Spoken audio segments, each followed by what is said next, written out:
Hello friends, legal info by Vikas YouTube channel में आपका बहुत बहुत स्वागत है। दोस्तों, आज हम बात करेंगे पति या पत्नी शादी के बाद एक दूसरे को विदाउट रीजनेबल एक्सक्यूज के यानी बिना उचित कारण के छोड़कर चला गया है तो क्या करें। अक्सर हमारे पास ऐसे फ़ोन कॉल्स आते हैं कि सर मेरी पत्नी मायके जाके बैठ गई, 2 महीने हो गए, 6 महीने हो गए, ना ही बात कर रही है, मैं लेने गया था ना ही आ रही है, या मैं तो सर ससुराल में रही, मेरा पति गायब हो गया, वह आ नहीं रहा है, बाहर रहता है, फ़ोन पर बात करती हूँ तो बदतमीजी करता है, तो हम क्या करें। दोस्तों, यह जो प्रॉब्लम है आजकल कॉमन हो गई है। मेंटली डिफरेंसेस इतने हो रहे हैं कपल में कि अंडरस्टैंडिंग ही नहीं बन रही है।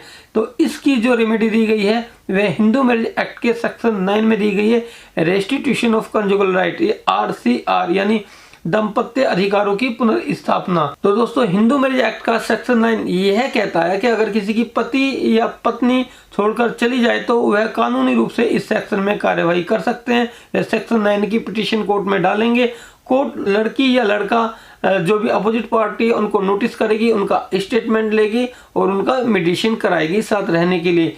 यह जो सेक्शन है साथ रहने के लिए, अच्छे से रहने के लिए, काउंसलिंग कराने के लिए होता है। यह कोई एलिगेशन वाला केस नहीं है। जो भी पीड़ित पक्ष है, पति या पत्नी, वह इजीली सेक्शन 9 की पिटीशन कोर्ट में फाइल कर सकते हैं। बट इस चीज का ध्यान दीजिएगा कि अगर हस्बैंड या वाइफ विदाउट रीजनेबल एक्सक्यूज के गए हैं तो ही ये पिटीशन मेंटेनेबल होगी। दोस्तों, यदि किसी की पत्नी छोड़कर चली गई है और हस्बैंड ने सेक्शन 9 की कोर्ट में पिटीशन लगाई रेस्टिट्यूशन ऑफ कंजुगल राइट के लिए, यदि हस्बैंड का कहीं अफेयर है या लड़की से दहेज मांगा जा रहा था या उसके साथ मारपीट होती है, इन किसी कारणों से पत्नी अपने मायके चली गई है, तो यह पिटीशन मेंटेनेबल नहीं होगी, डिसमिस हो जाएगी।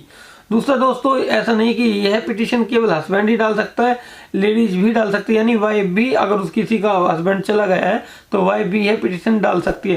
दोस्तों, कई बार यह देखा गया है और कई लोग मिसगाइड भी करते हैं, अगर वाइफ मेंटेनेंस मांग रही है, अपने मायके चली गई है, तो आप सेक्शन 9 की पिटीशन डाल दीजिएगा, आपका कुछ नहीं हो सकता। ऐसा नहीं है। अगर आपने सेक्शन 9 की पिटीशन कोर्ट में डाली हुई है, बीवी को लाने के लिए डाली हुई होती है ये पिटीशन, उसके बावजूद भी अगर बीवी अभी नहीं आई है और वाइफ मेंटेनेंस की 125 की CRPC की पिटीशन कोर्ट में फाइल करती है, तो इस पीरियड में भी आपको मेंटेनेंस देना ही पड़ेगा। आप मेंटेनेंस से नहीं बच सकते सेक्शन 9 की पिटीशन डालने के बावजूद भी। तो दोस्तों, ध्यान रखिएगा, यह पिटीशन सेक्शन 9 की पिटीशन रेमेडी है, ना कि वेपन की तरह यूज करने का एक जरिया है। तो दोस्तों, यही एक लीगल प्रोसेस होता है। यदि किसी की वाइफ या हस्बैंड चला जाए तो वह कानूनी रूप से सेक्शन 9 की कोर्ट में पिटीशन डाल सकते हैं और उसके बिहाफ पर दोनों की बातचीत होती है, कानूनी कार्रवाई आगे बढ़ती है।